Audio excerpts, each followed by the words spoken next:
Happy Africa Day, everybody. It's such a pleasure to be with you today to think about education on our continent in this session of Conversations for Inspiration today with Alain Ekwoge. We are also here from the Ali team with Colette Ambola and our guests, whom we are going to introduce to you in a minute, Odilia Okonga, Octavius Colquhoun, and also Yaya Dama. And today we are going to discuss building schools for Africa with technology and AI in mind. Let's start with introducing our guests. We'll go straight to Alain, who will introduce Odilia. Right. Good morning, everyone, and welcome to this special session. It's an honor for me to introduce Odilia Okonga, a visionary advocate for African-centered learning and founder of the International African School, IAS. So today she joins us to share the insights of building schools that empower, reflect, and elevate African future. Thank you for that warm welcome. And I'm also excited to be here. Of course, I'm here to learn as much as possible, because it is through learning that you grow and change. Thank you so much. I'll let Colette introduce Octavius. Hello, everyone. It is a pleasure for me to introduce someone who is a head teacher of Itamba Lambatu Primary School in Cape Town, a school aiming to provide quality education to a historically disadvantaged community of Philippi. He has dedicated 10 years of his professional life for this school and providing quality education and a safe space for the students to be themselves, irrespective of the disadvantaged context in which they are coming from. Colette, thank you very much. That's perfect. And thank you very much for the warm welcome. It's a pleasure to be here. And I also look forward to learning while I'm here. And it's really great to be among colleagues across the continent of Africa. A rare opportunity this. I'm very pleased. Thank you. Thank you. It's my pleasure now to introduce Mr. Yaya Dama from Burkina Faso. Yaya and I, we go back a long way. We have worked together at ENCO schools, trying to make a difference and by bringing international education into the landscape of African schooling. Yaya Dama founded Talk for Education, an NGO that promotes access to education for all in Burkina Faso through reading programs, programs that bring the necessary resources and materials for the students to study at school. Thank you so much, Estelle. As you said, for those who don't know, Estelle is the one who hired me when I was joining ENCO Education, and since then we have been collaborating on different things. So thank you so much for honoring me to join you today and also bring my contribution as I used to do whenever I have the opportunity. So I'm happy to be with all these amazing people, and I hope to share and learn. Thank you. Thank you, everybody.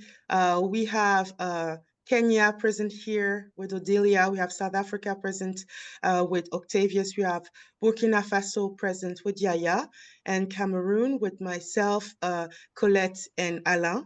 So that's quite a few contexts, different African contexts, because obviously when you talk about Africa, you want to highlight our diversity of contexts, our diversity of cultures, and get richer by sharing what we all go through. So today we are talking about building schools for Africa, the youngest continent, the continent where education has always been and will be increasingly at the heart of growth and development, something to be addressed if we want the continent to remain stable.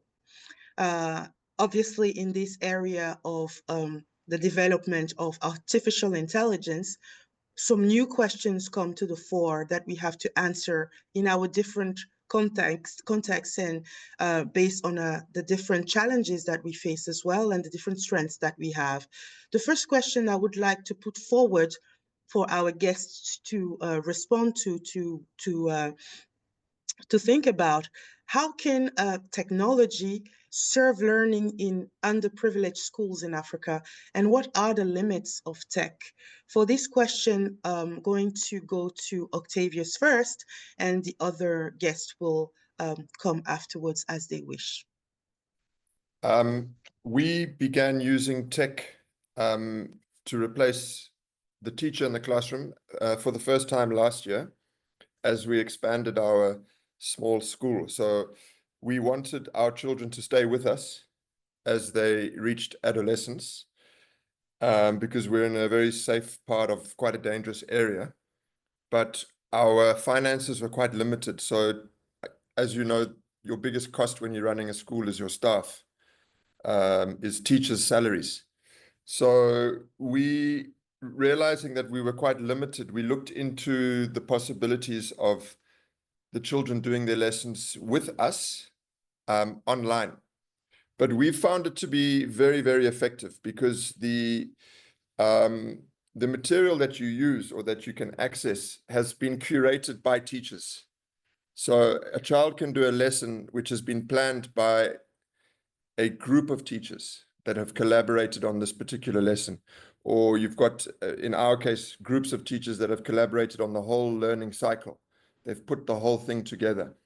And all the child has to do is plug in, put their headphones on, and we find that the lessons, compared to some of the teaching that you see, one lesson can be actually a lot more multifaceted than just the teacher delivering, which is quite popular in South Africa, what we call chalk and talk. There's a lot of chalk and talk that happens in South African teaching. So that's quite one-dimensional, a teacher delivering the content verbally and children taking notes. So yeah, when you're learning online, you can have access to diagrams, pictures, audio, video clips. Then there's also tests that can be done in the moment, where the child writes their response and then gets an immediate feedback in the form of a mark. So they can do a quick test of what they've learned in the lesson. They can get a mark out of 10 or out of 20 or what have you. So in many respects, we find it quite effective. And also in the way children are quite focused for a long period of time, compared to when they just with a teacher in the classroom. We find that the ability to concentrate for a long period of time, to be in their space, in their learning space, we found it to be a lot more effective. Fantastic. So you just challenged our conception of schooling in underprivileged zones in Africa. A search showing us how technology is already used in spaces like Philippi in South Africa, where there is a lot of social and economic issues to solve.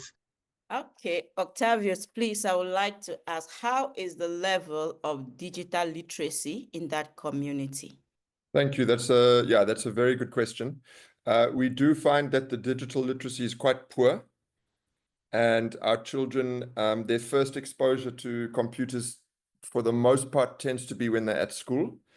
And but these sorts of initiatives really accelerate the uptake of digital literacy. So, for example, if it wasn't there, they would be left behind even further on that point.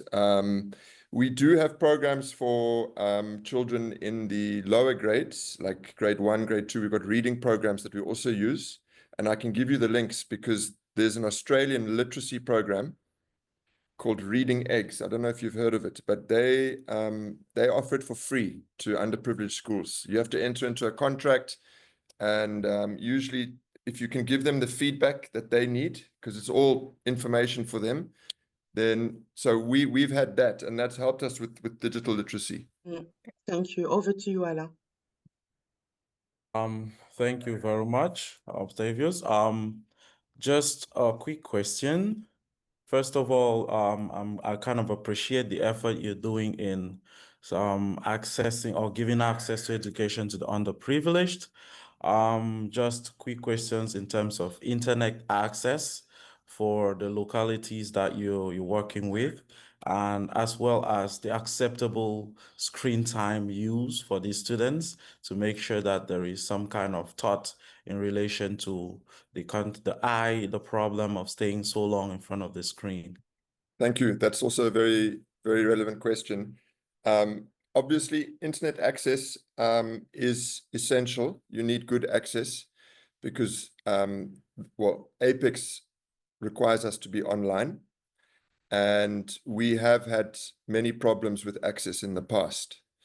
Luckily, with the arrival of 5G, we're in a little bit of a better place, that 5G internet technology. Then your second question is, we're very mindful of screen time. And so we try to, when we timetable these children, we keep lessons that can be taught outside, like PE, physical education, art, and then we've got 1 or 2 subjects that teachers are teaching in the classroom, so that in a given day, if they've got 6 hours of lessons, we're trying to avoid them more than 3 hours in front of a screen. Yeah. Excellent. Thank you so much, Octavius. I'm going to defer to Odilia or Yaya.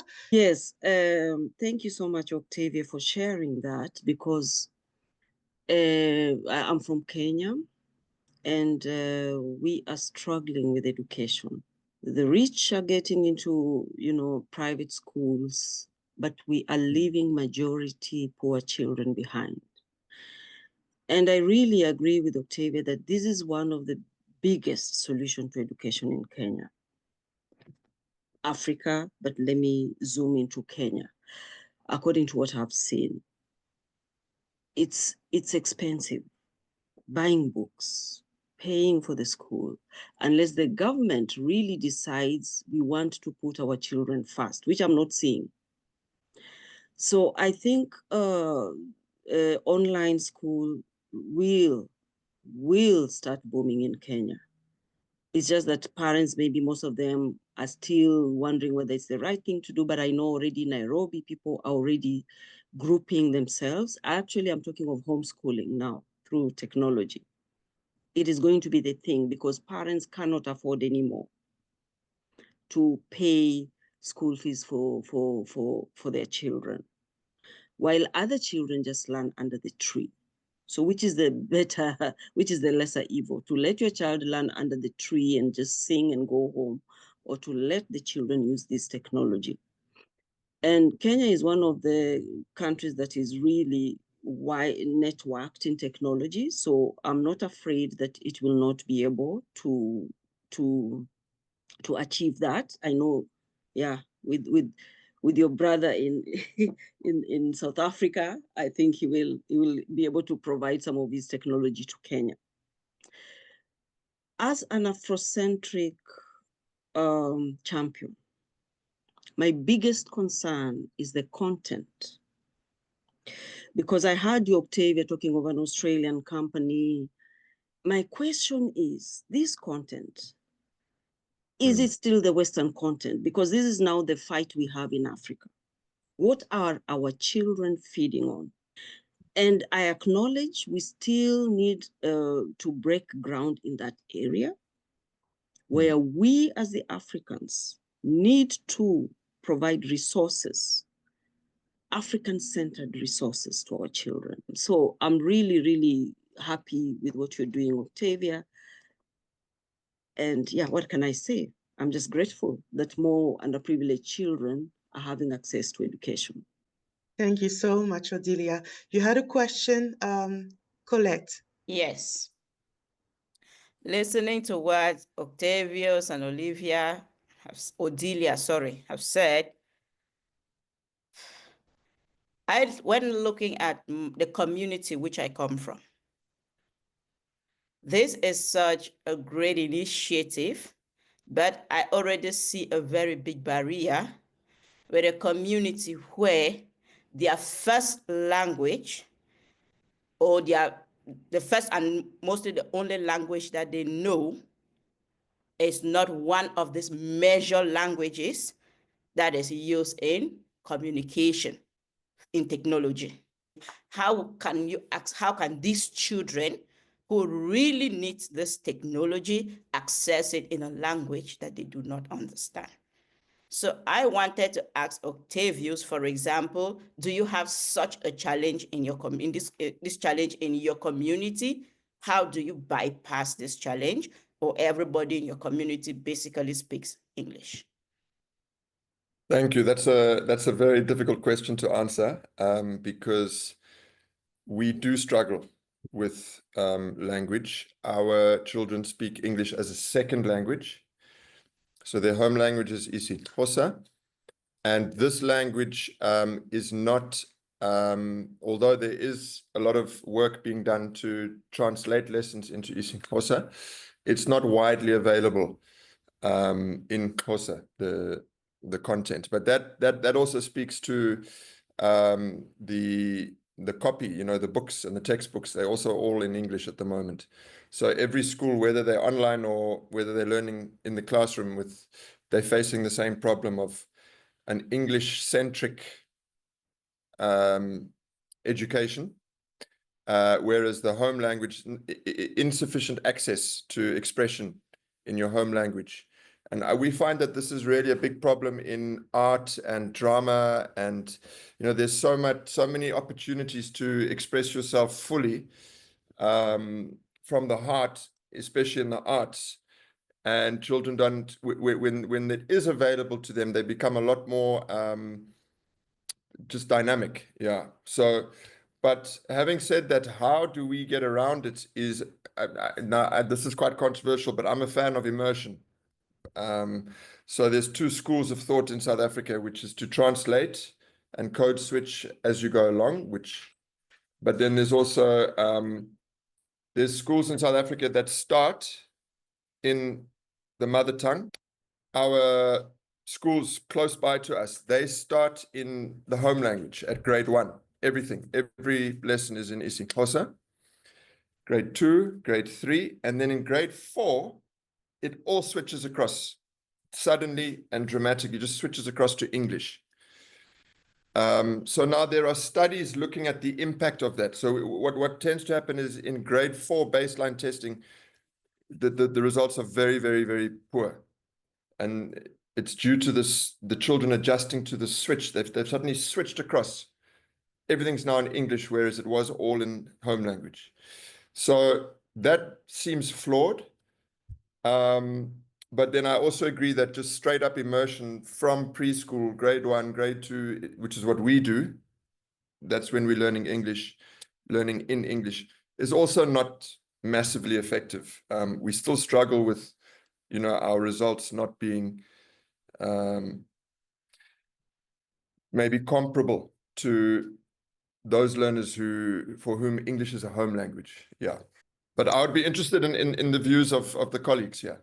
Yeah, let's start with Yaya. Even the content aspect.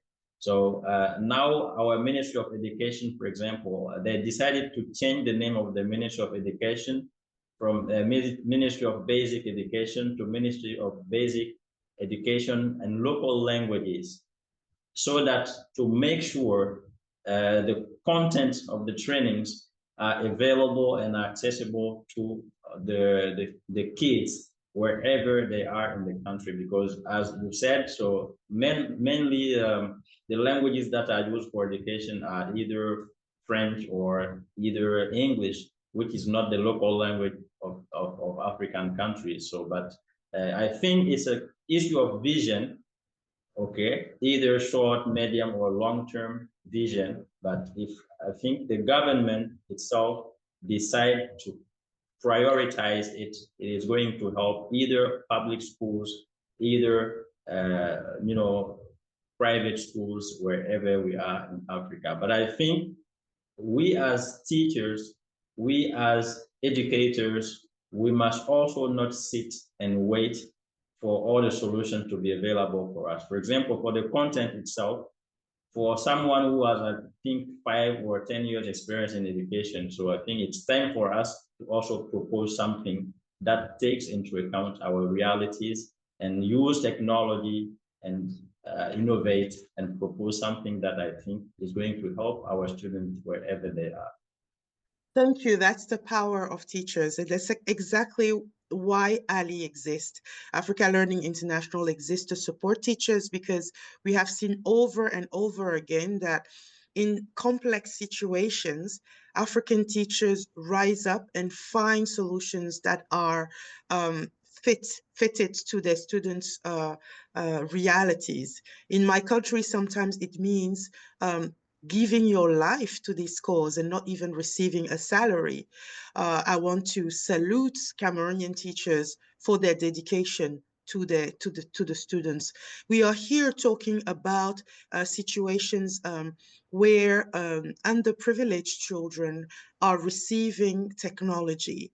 In my country, it is not rare to see that schools in the capital city, Yaoundé or Douala, who are government schools for students, middle class students, or not necessarily underprivileged students, don't necessarily have computers in the class, and students will be learning IT theoretically without a computer being present in the classroom. So this exists. These are the challenges that we have, not only in underprivileged zones in Africa. So governments need to stand up. It's happening here and there, and make sure that our students, our children, our future are equipped with the technology that they need to be relevant in this 21st century. I had a question about resources that we created, that we create ourselves, and how does technology support that creation of resources. I know that Odilia is an Africanist content creator. Can you tell us a little bit more about that, please? A lot. And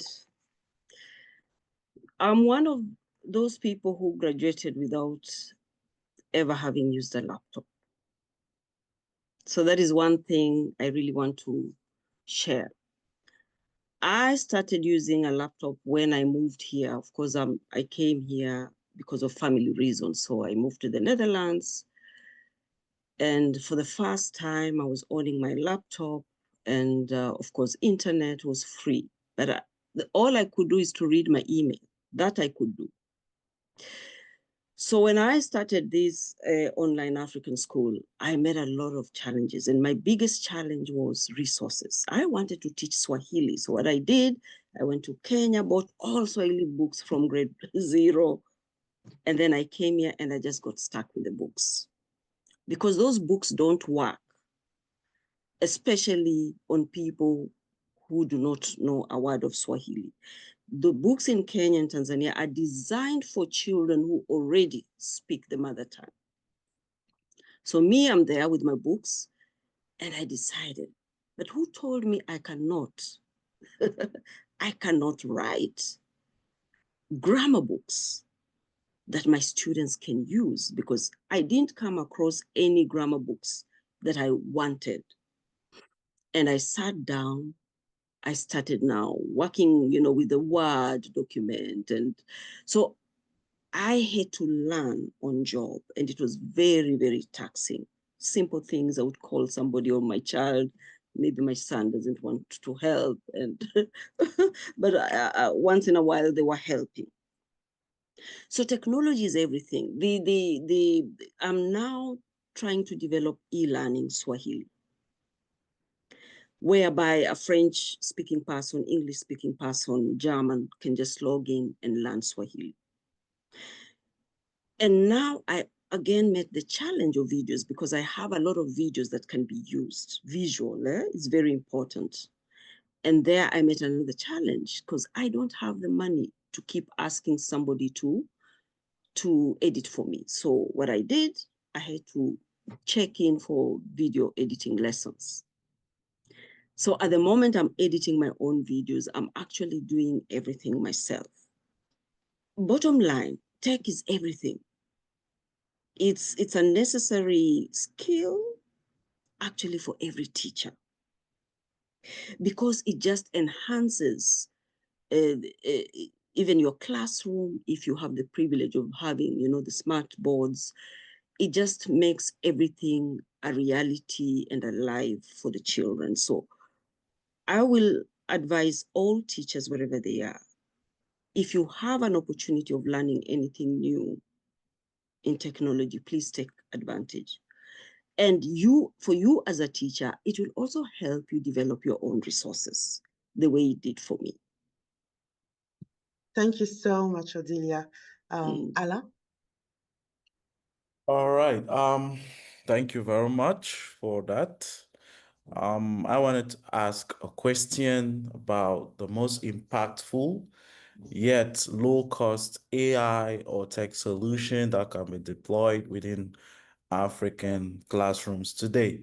I think in Octavius' previous discourse, he talked about Apex education. I think that's part of the solution, but I think I would like to know if there are other tech solution or AI, low-cost AI solutions for African classrooms today. So here in Burkina, yes, there is one solution. I should really check the name and share with you after.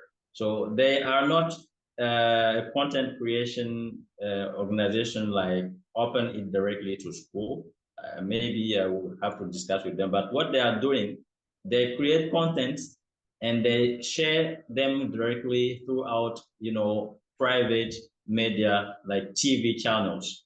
There is one well-known TV channel here in Burkina called BF1, BFN TV. So, and they started it since the beginning of COVID-19. And when COVID finished, so they didn't stop it because now it's a really well-followed, program on this TV where they create the content, like if you take the primary school, multiplications and all these basic things we used to learn at school, they create content and also take into account our local aspects, and they directly, broadcast it on the TV channels, which is also one of the best solutions, because when we talk about the use of AI, so it depends on the place and the type of tools you also have, because you can't use certain sophisticated AI that we can use in well-developed places and use it in the same tool maybe in a very remote area of the country. It is very difficult. So depending on the area, you have to adapt the solution itself, because the main problem in most of our African countries is the issue of internet. Even in capital cities, it is not always easy. And you know that the majority of our online solution today, we are obliged to use internet, which is, not, accessible. And that is the main issue. The main barrier is that aspect. Thank you. Thank you so much, Yaya.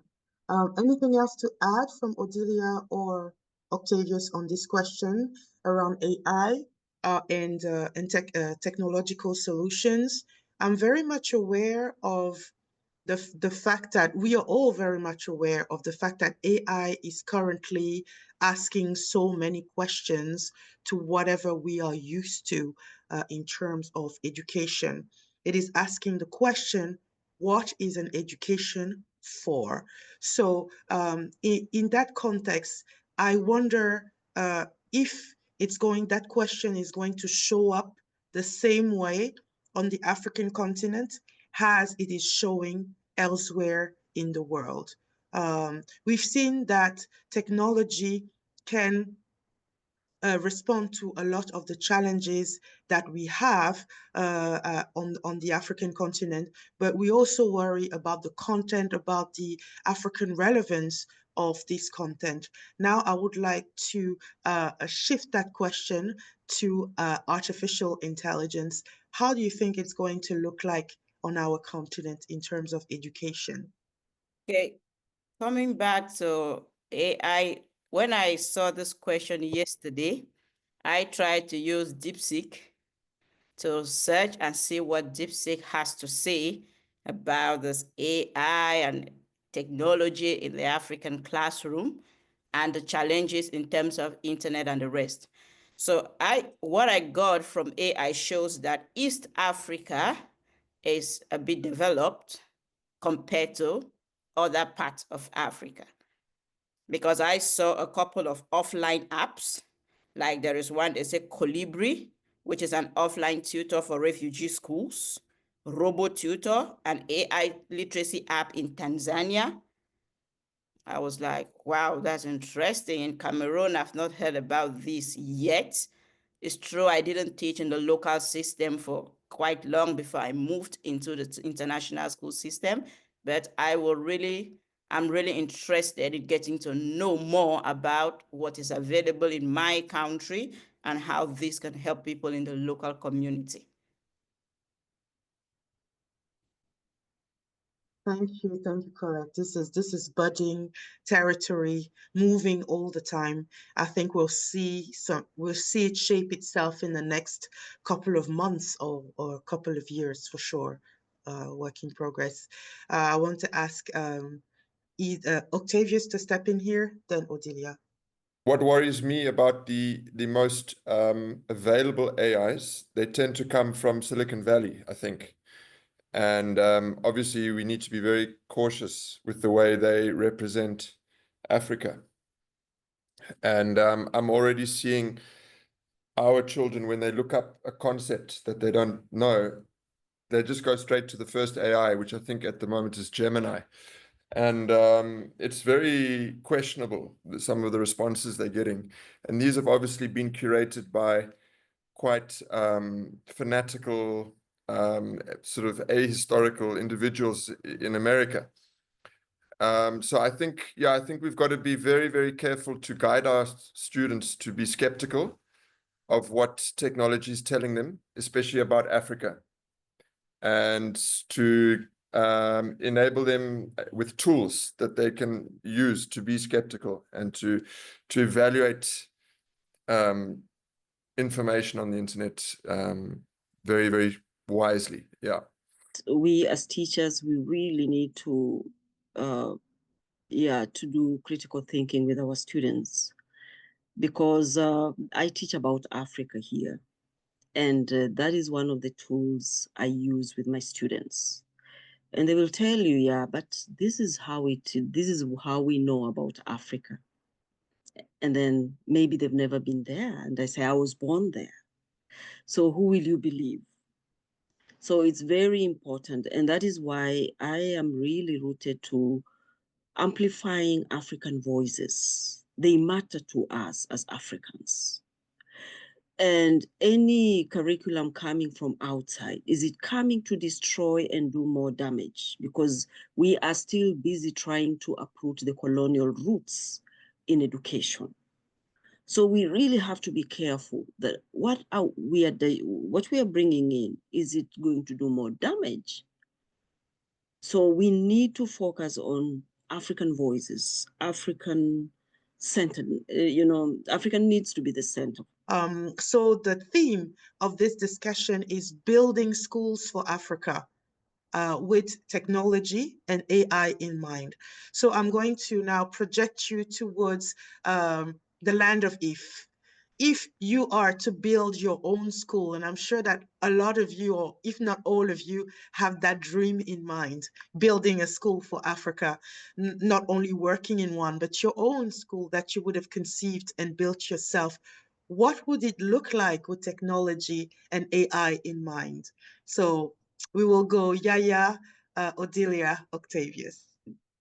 Technology, I will use it in my schools for the daily coordination of the school, and also definitely the teaching, the learning management system itself is also something I will mainly use, a blended learning system, because if it is fully AI, there are a lot of things that also we can't, take profit of it, because, education is also about contact.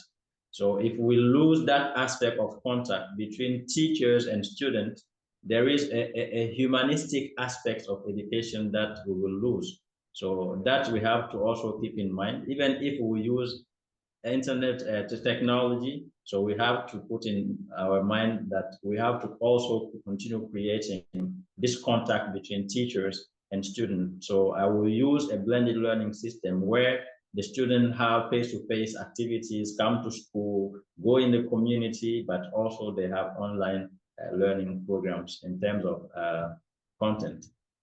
Thank you so much, Yaya. Over to you, Odilia. Thank you, yeah, for that question. I'll start with a small story. A few years ago, I think 3 years ago, I went to my country, Kenya, and I met my childhood friend. I think we were 7, 8. We went to the same primary school. And she asked me, Odilia, now, have you built your school? And I said, what do you mean? And she said, I've never forgotten you because you always said you'll build your school. And I looked at her and I said, yes, I have one, but it's an online one. Because I realized, I wanted to tell her no, but I realized I have an online Swahili school. I said, yes. So if I was to build, actually, I would build an online school, not a physical school. Because COVID taught me also. And I realized you can reach a wider range with an online school than the physical school. But as you said, Yaya, I would also want physical presence. Thanks. Yes, I would go with what Yaya was saying, that you need to have a blended learning. That's what I would go for. So definitely contact time with teachers. And yeah, just trying to use the best of both worlds, I think. So there are some subjects that require a teacher. And I think for children to be taught values, for children to identify with their roots and with their cultures and traditions, I don't think AI is going to help with that. But AI can help, I think, with maths, definitely geography, with language learning, children on apps maybe where they're improving their language acquisition. And what I like about AI is how much marking it can do on behalf of the teacher, which can free up teachers to do other stuff. And AI can set the exams, all of that, which I think is very, very exciting. But yeah, obviously art, life skill. We have a subject called life skills, which is very, very popular, because it's where children get to talk about home life. Those sorts of subjects, definitely, in my ideal school, I would have teachers teaching those. And then the other thing that I think could be quite interesting is in Africa, the AI startup space, because I think we're going to see a proliferation of startups. And I think children and teachers who are collaborating with that, because a lot of them need information, they need data. So collaborative projects maybe with online learning, involving our teachers or involving learner feedback. And then just the last thing I think would be quite great is therapy. Now, this sounds very strange, but I've heard that AI can offer therapy to children.